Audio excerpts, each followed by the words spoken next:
ಯಾಕೆ ಬದುಕಿದ್ದೀವಿ? ನಿಮಗೇನು ವಿದ್ಯಾಭ್ಯಾಸಕ್ಕೆ ಕೊರತೆ ಇಲ್ಲ ಅಲ್ವಾ? ನಿಮಗೆ ಬುದ್ಧಿಗೂ ಕೊರತೆ ಇಲ್ಲ, ಸಾಂಸ್ಕೃತಿಕ ಕಾರ್ಯಕ್ರಮ ಕೊರತೆ ಇಲ್ಲ, ಎಲ್ಲಕ್ಕೂ ಕೊರತೆ ಇಲ್ಲ. ಆದರೆ ನೀವು ರಾಜಕೀಯ ಸವಲತ್ತನ್ನು ಇನ್ನೂ ಪಡ್ಕೊಳ್ಳೋಕ್ಕಾಗಿಲ್ಲ, ಇನ್ನೂ ಸಾಮಾಜಿಕ ಸವಲತ್ತನ್ನು ಪಡ್ಕೊಳ್ಳೋಕ್ಕಾಗಿಲ್ಲ, ನೀವು ಇನ್ನೂ ಆರ್ಥಿಕ ಸವಲತ್ತನ್ನು ಪಡ್ಕೊಳ್ಳೋಕ್ಕಾಗಿಲ್ಲ, ಧಾರ್ಮಿಕ ಸವಲತ್ತನ್ನು ಪಡ್ಕೊಳ್ಳೋಕ್ಕಾಗಿಲ್ಲ, ನಿಮ್ಮ ಘನತೆಯಿಂದ ಬದುಕನ್ನು ಇನ್ನೂ ಬದುಕೋಕ್ಕಾಗಿಲ್ಲ.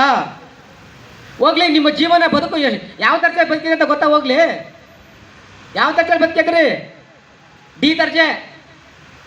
ನೀವು ಕಲ್ಪನೆ ಮಾಡ್ಕೊಳ್ಳಿ, ಸರ್ಕಾರ ಕೊಟ್ಟಂಥ ಸವಲತ್ತಲ್ಲಿ ಬದುಕಿದ್ದೀವಾ? ಅಷ್ಟೇ ಅಲ್ವಾ? ಐಷಾರಾಮಿ ಕಾರಿಲ್ಲ, ಐಷಾರಾಮಿ ಬಂಗ್ಲೆ ಇಲ್ಲ.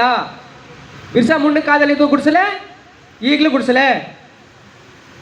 ಬಿರ್ಸಾ ಮುಂಡಿನ ಕಾಲದಲ್ಲಿ ಬ್ರಿಟಿಷರು ಹೊಡೆದು ಓಡಿಸಿದ್ರು, ಸಾಯಿಸಿದ್ರು, ಕೊಲೆ ಮಾಡಿದರು. ಇವತ್ತು ಅರಣ್ಯ ಇಲಾಖೆ ಅಧಿಕಾರಿ ಅಧಿಕಾರಿ ಮಾಡ್ತಿರೋದಲ್ವಾ? ಮತ್ತು ನಮ್ಮ ಜೀವನ ಏನು ಬದಲಾಗಿದೆ? ಏನೂ ಬದಲಾಗಿಲ್ಲ. 150 ವರ್ಷದಲ್ಲಿ ಏನಾದ್ರು ಬದಲಾಗಬೇಕಲ್ಲ.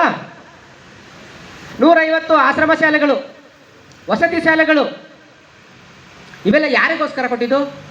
ನಮಗಲ್ವಾ? ನಮ್ಮ ಮಕ್ಕಳಿಗೋಸ್ಕರ ಅಲ್ವಾ? ಇಲ್ಲ ನಾನು ಸರಿ ಇರಬೇಕು, ಇಲ್ಲ ನನ್ನ ಮಗ ಸರಿ ಇರಬೇಕು. ನಾನು ಸರಿ ಇಲ್ಲ, ನನ್ನ ಮಗನೂ ಸರಿ ಇಲ್ಲ. ಎಲ್ಲರೂ SLCಗೆ ಶಾಲೆ ಬಿಟ್ಟಿದ್ದಾರೆ, ಎಲ್ಲ 8ನೇ ಕ್ಲಾಸ್ ಶಾಲೆ ಬಿಟ್ಟಿದ್ದಾರೆ, ಯಾರೂ PUC ಬಂದಿಲ್ಲ. ನಾನು ಅನಗೋಡು ಪ್ರಥಮ ದರ್ಜೆ ಕಾಲೇಜಲ್ಲಿ ನಾನು ರಾಜಪ್ಪ 15 ವರ್ಷ CDC ಮೆಂಬರ್ಸ್ ಆದೋ. ಒಂದೇ ಒಂದು ಆದಿವಾಸಿ ಹುಡುಗ ಡಿಗ್ರಿ ಮಾಡಲಿಲ್ಲ. ಮತ್ತು ಏನು ನಮ್ಮ ಸಾಧ್ಯ ಏನು? ಮತ್ತು ಯಾಕೆ ಬಿಟ್ಟಬೇಕಾಗಿತ್ತು ನಾವು ಈ ದೇಶದಲ್ಲಿ? ಒಬ್ಬ PC ಆಗಿಲ್ಲ, ಒಬ್ಬ PS ಆಗಿಲ್ಲ, ಒಬ್ಬ IPS ಆಗಿಲ್ಲ. ಆದರೆ ನಮ್ಮ ಬದುಕು ಅತ್ಯಂತ ದುಸ್ಥಿತಿಯಲ್ಲಿದೆ. ನೀವು ನಿಜವಾಗ್ಲೂ ನಾವೇನಾದರೂ ಈ ಪೀಳಿಗೆಗೆ, ಇಂದಿನ ತಲೆಮಾರಿಗೆ ಬದುಕನ್ನು ಕಟ್ಕೊಂಡು ಹೋಗಬೇಕು, ಬದುಕನ್ನು ರೂಪಿಸ್ಕೊಂಡು ಹೋಗಬೇಕು ಅಂದರೆ ನಿಮ್ಮ ಮಕ್ಕಳನ್ನು ಕಡ್ಡಾಯವಾಗಿ ಶಾಲೆಯ ಶಿಕ್ಷಣಕ್ಕೆ ಕಳಿಸಿ. ಶಿಕ್ಷಣಕ್ಕೆ ಬಿಟ್ಟರೆ ಇವತ್ತು ಯಾವುದೇ ಥರನಾದಂಥ ಸವಲತ್ತನ್ನು ತಂದು ಕೊಡುವ ಅಸ್ತ್ರ ಯಾವುದೂ ಇಲ್ಲ. ಶಿಕ್ಷಣ ಒಂದೇ ಅಸ್ತ್ರ. ಇವತ್ತೇನಾದರೂ ದ್ರೌಪದಿ ಮುರ್ಮು ಅವರು ಈ ದೇಶದ ರಾಷ್ಟ್ರಪತಿಗಳಾಗಿದೆ ಅಂದರೆ ಅವರಿಗೆ ಶಿಕ್ಷಣ ಇತ್ತು, ಆ ಕಾರಣಕ್ಕೋಸ್ಕರ ಇವತ್ತು ರಾಷ್ಟ್ರಪತಿಗಳಾಗಿದ್ದಾರೆ. ಅವರೇನಾದ್ರು ಶಿಕ್ಷಣ ಪಡೆದಿಲ್ಲ ಅಂದಿದ್ರೆ ಇವತ್ತು ನಮ್ಮಂಗೆ ನಿಮ್ಮಂಗೆ ನಿಂತ್ಕೋಬೇಕಾಗ್ತಿತ್ತು. ಅವರಿಗೆ ಗೌರವ ತಂದುಕೊಟ್ಟಿದೆ ಸಂವಿಧಾನ. ಆ ಗೌರವದ ಸಂವಿಧಾನದ ಚೌಕಟ್ಟನ್ನು ಕೆಲಸ ಮಾಡ್ತಾಯಿದ್ದಾರೆ. ನಿಮ್ಮೆಲ್ಲರ ಏಳಿಗೆಗೆ ಅವರು ಕಾರ್ಯಕ್ರಮವನ್ನು ರೂಪಿಸ್ತಾರೆ. ಆದರೆ ನೀವು ಮಾತ್ರ ಮಕ್ಕಳನ್ನು, ಶಿಕ್ಷಣವನ್ನು, ಬದುಕನ್ನು ಸುಸ್ಥಿರಕ್ಕೆ ಕರ್ಕೊಂಡೋಗಿಲ್ಲ ಅಂದರೆ ತುಂಬ ತುಂಬ ತುಂಬ ಮುಂದಿನ ದಿನಗಳಲ್ಲಿ ದುಸ್ಥಿತಿ ಆಗುತ್ತೆ. ಎಲ್ಲ ಮಕ್ಕಳು ಆರೋಗ್ಯಹೀನರಾಗ್ತಾರೆ. ಒಬ್ಬ PCಗೆ ಸೆಲೆಕ್ಟ್ ಆಗಲ್ಲ, ಒಬ್ಬ MBBSಗೆ ಹೋಗಲ್ಲ, ಒಬ್ಬ ಟೀಚರ್ ಆಗಲ್ಲ.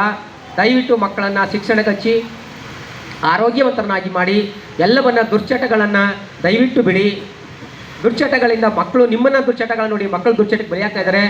ನೀವು ಯಾವ ಊರಲ್ಲಿ ಹೋಗಿ ನೋಡಿ, ಯಾವ ಹಾಡಿಗಳಲ್ಲಿ ನೋಡಿ, ಎಲ್ಲ ಆದಿವಾಸಿಗಳ ಮಕ್ಕಳು ತಮ್ಮ ಕೈಯಲ್ಲಿ ಹನ್ಸು, ಪಾನ್ಪರಗು, ಗುಟ್ಕ ಇತ್ಯಾದಿಗಳನ್ನು ಸೇವನೆ ಮಾಡ್ತಾಯಿದ್ದಾರೆ.